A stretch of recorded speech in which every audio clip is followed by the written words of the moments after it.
The manufacturing process for a New Balance shoe starts with a separating process when a machine cuts out the shape for the upper part of the shoe out of a giant sheet of mesh. Then the joining processes occur when the logos and leather designs are sewn onto the mesh, and then the mesh is sewn onto a piece of rubber that is shaped like the insole. The insole is then cut using the same machine that cut out the logos and leather designs that get attached to the shoe. After that, the insole is placed on top of the rubber piece inside the shoe. This is also a separating process used in the shoemaking process.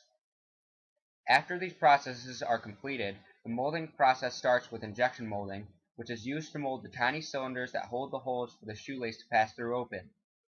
Injection molding is popular because it can make many parts in a short amount of time and has good dimensional accuracy. Injection molding is a manufacturing process in which plastic is melted, and using air pressure, melted plastic is pushed into a mold to make the desired shape. Then it is removed from the mold, and after a few minutes of cooling, it is ready to be used in the shoe. Another joining process is used when the cylinders are glued into the shoe. Then a forming process is used to melt a piece of plastic tape onto the ends of the shoelaces using a machine that uses controlled heat. When the plastic has cooled, the shoelaces have plastic tips formed on them, making them easier to thread through the shoelace holes, and it also prevents them from fraying as quickly. A separation process is used again to make the rubber soles on the bottom of the shoe. A machine cuts out the shape of the sole out of a sheet of rubber. The difference between the joining and separating processes is that in a separating process, an object is being cut or removed from a material, whereas a joining process is when the objects are attached to each other or added onto the shoe. The forming process is different from the molding process because in the forming process, the material is melted directly onto the shoe lace, while the molding process uses a mold, and then the part made in the mold will later be added to the shoe. So here is Sean, and he's going to show us how to make a New Balance sneaker. Hi, let's start. This is the conditioning station where we're going to be steaming the upper to make it more pliable, flexible, and soft to fit over the mold, which we call the last. I'm going to steam the upper for around 15 seconds. It's also going to take the wrinkles out, so it's going to fit nice and tight over the mold.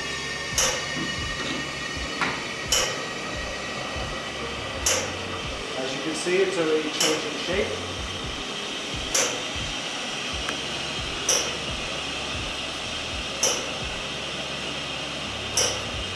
Once that is steamed, I'm going to take it off and put it over the last. And I'm going to use the shoehorn to get the heel over the back. Then I'm going to make some minor adjustments just to make sure it's sitting right. I'm going to make sure it's almost lined up with that red dot on the heel. I'm then going to push down the toe tab to get the seaming underneath the shoe. I'm then going to make sure that little tiny dot ends up being centered with the end, and it is. At a later point, that little tiny dot will be covered by the toe flap on the sole. The second part of the process is the marking press. These still are 100% separate pieces. This machine is going to press the upper to the sole. And then I'm going to take an ultraviolet marker and trace around where they both meet. I'll show you why I'm doing this in a second.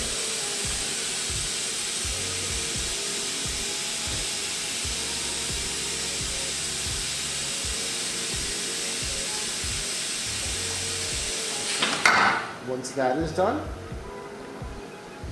I'll take you to the gluing station. And as you can see from a shoe that I did earlier,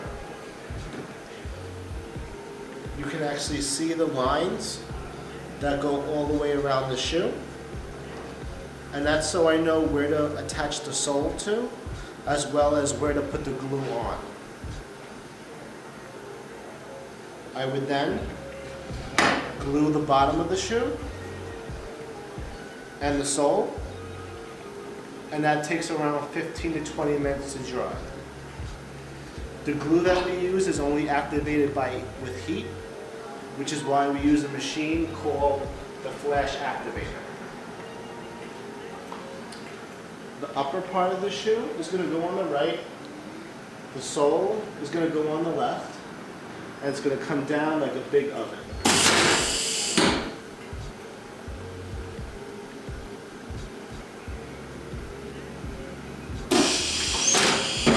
After the machine is done, I'm going to take you to the ultraviolet light again, and I'm going to line up the exact lines that I made at the marking press, first with the toe and the front. Once those are together, I'm going to flip the shoe over and follow the exact rest of the lines. Once I'm happy with how that sits and looks, we're going to go to the sole press. This machine is going to press the shoe upside down for 25 seconds at 45 pounds per square inch. As you can see from this demonstration side, the black bladder is going to come down around the shoe and press it under a vacuum.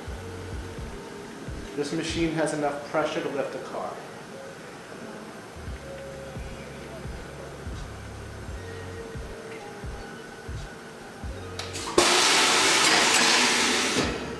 Once the shoe comes out of the sole press, I'm going to take you to the delasting station. This is basically taking the shoe apart from its mold. Then we do some standard inspection checks. Once those pass,